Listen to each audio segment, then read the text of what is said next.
A top State Department official is expected to arrive in Sri Lanka on Friday, just 3 days after the United States announced that it would again seek a resolution at the UN Human Rights Council pressing for an investigation into allegations of war crimes in Sri Lanka.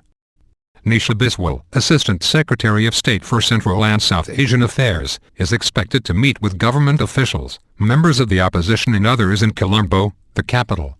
She is also expected to travel to Jaffna, a city in the heart of the Tamil-dominated northern province. The visit comes as relations between the United States and Sri Lanka have become increasingly frosty, largely because, nearly 5 years after the end of a nearly 30-year civil war in which government forces battled the Tamil Tigers, a notoriously brutal insurgent group, the Sri Lankan government has shown little appetite for any robust investigation into possible war crimes. Kahilia Rambukwela, a government spokesman, said in a phone interview that Biswal's visit was an opportunity for the United States to see firsthand the progress Sri Lanka has made in its reconciliation efforts. Two resolutions pressing the Sri Lankan government to investigate war crimes have been passed by the Human Rights Council, but this time the United States may ask that an independent international investigation be conducted, one that does not depend on the government, human rights advocates said. The Northern Provincial Council, now dominated by Tamils after elections in September, voted this week for just such an independent investigation, a move that was criticized by government officials in Colombo. Ananthi Sasitharan, a member of the council, said she was eager to meet with Biswal during her visit to Jaffna. Sasitharan said the council's support of an international investigation reflected the demands of its constituents. "We want to present our case to Biswal," Sasitharan said in an interview. Her visit to Jaffna will be greatly welcomed. Videos and pictures of what appear to be executions of civilians have leaked out of Sri Lanka in recent years, adding to a mountain of evidence suggesting that the Sri Lankan government killed 40,000 people, many of them civilians, in the war's final stages in 2009.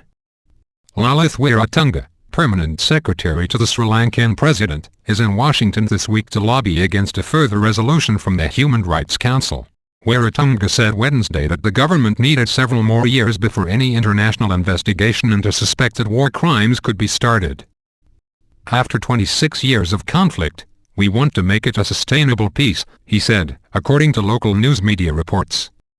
Wiratunga said that if Sri Lanka were forced into undertaking such an investigation, the government would extend the inquiry back to the 1980s, when India conducted military operations in the country.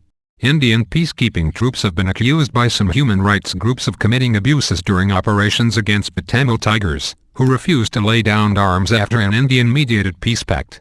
"Revisiting such allegations will upset our relationship with India," Wiratunga was quoted as saying in the reports. Alan Keenan, a senior analyst at the non-profit International Crisis Group, said India's support for a resolution calling for an international investigation could be crucial. The U.S., Britain and others have come to a conclusion that for the truth to be established, it needs to be done by an outside body, Keenan said. The end of the insurgency has been a boon for Sri Lanka's economy as well as the political fortunes of the dominant Rajapaksa family. Roads have been rebuilt, tourists have returned, and the pervading sense of unease that gripped the country for decades has largely evaporated.